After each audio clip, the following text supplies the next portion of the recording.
My name is Marco Lagrada, and welcome to the latest edition of the Fight Back Weekly Review. Now, for the last 2 months, the Canadian economy has been in lockdown. But in the last few weeks, we've heard premiers start to announce their plans to reopen the economy. They say the curve has been flattened. They say that our health systems are prepared to prevent a resurgence of this virus in the near future. But the fact is that COVID-19 has not yet been defeated. And until there's a vaccine, something that can take 12 to 18 months to unveil, this pandemic will continue. The only way to limit the loss of lives until then is through three crucial things: mass testing, contact tracing, and a massive supply of protective equipment. So where does Canada stand on these three counts? Well, let's start with testing. In fact, a health expert just the other week said that Canada would require as many as 500,000 tests a day in order to effectively minimize the spread of COVID-19. But currently, Trudeau is only aiming to conduct only 60,000 per day. And even then, this is only an aspirational target. In fact, Canada is currently carrying out about half that amount, or around 30,000 per day, which is far behind where it needs to be, according to this one health expert. Let's take contact tracing. And contact tracing, by the way, is just a higher form of testing, if you like.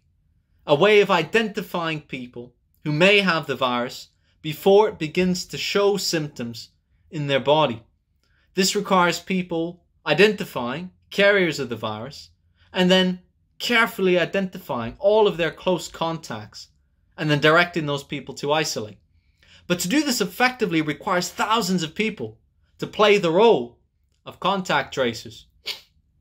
A recent report from Johns Hopkins University showed that the United States could require as many as 260,000 people to do this job effectively. And if we were to use a similar ratio for Canada, that would mean 20,000 people as contact tracers, which is far ahead of where we currently are. In fact, until recently, most provinces only had a few dozen of these people on the payroll. So here again, we're far behind. Look at PPE. Now, PPE, the government's talked about making Herculean efforts to boost the supply of PPE. But in recent weeks, in fact, for many people, the situation has gotten worse. A survey came out just the other week showing that 25% of doctors say the situation with PPE has gotten worse. Another 40% say the situation hasn't changed at all.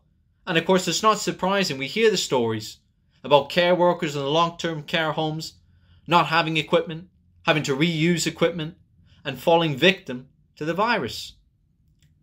Of course, the lockdown cannot remain in place forever. We know this. People have to go back to work. They have to pull in an income. They have to support their families. But if we're going to lift the lockdown, it has to be done safely with mass testing, contact tracing, PPE. Otherwise, before too long, you can be sure that we'll see a second wave of infections, which now many experts are saying could be far worse than the first wave.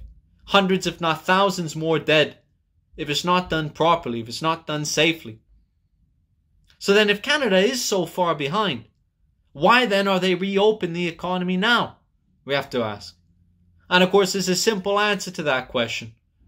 It comes down to what it always comes down to, which is money and profits. In the last few weeks, we've heard lots of news stories about the profits of the large corporations collapsing by millions as a result of this lockdown. The fact is, for them, in their tiny minds, every additional day in lockdown is an additional day in lost revenue, lost profits. And for them, the reopening of the economy, even though it may mean thousands more dead, is a risk they're willing to take in order to shore up those profits and continue with business as usual. We don't have enough tests? Doesn't matter. Reopen. We don't have enough PPE? Doesn't matter. Reopen. That's the logic of the capitalist class. And of course, they're not going to pay for these things. Don't hold your breath. We've had to pay for these things. Taxpayers have had to pay for these things. And will continue to pay for this crisis, not just out of our pockets, but in the form of thousands more of our co-workers dead, our loved ones dead, and even potentially ourselves, for those of us who are in a vulnerable position. The fact is, the decision of how and when to reopen is far too important to be made by a small number of profiteers. It needs to be a decision of working people themselves, because it's them who this decision to reopen is going to most affect. We have to say to those in power, you want to reopen a factory? Fine. But you get the permission of the workers in that factory first. You want to put our families, put our loved ones in danger? Send us out there? Well then, you got to retool your factories to produce the tests, to produce the protective equipment. And if they're not going to do it, we'll take it over and do it ourselves. As I said, this decision is one of life and death. It's far too important to be made by profiteers. That decision can only be made by the working class alone. And this is the only way to safely open up the economy.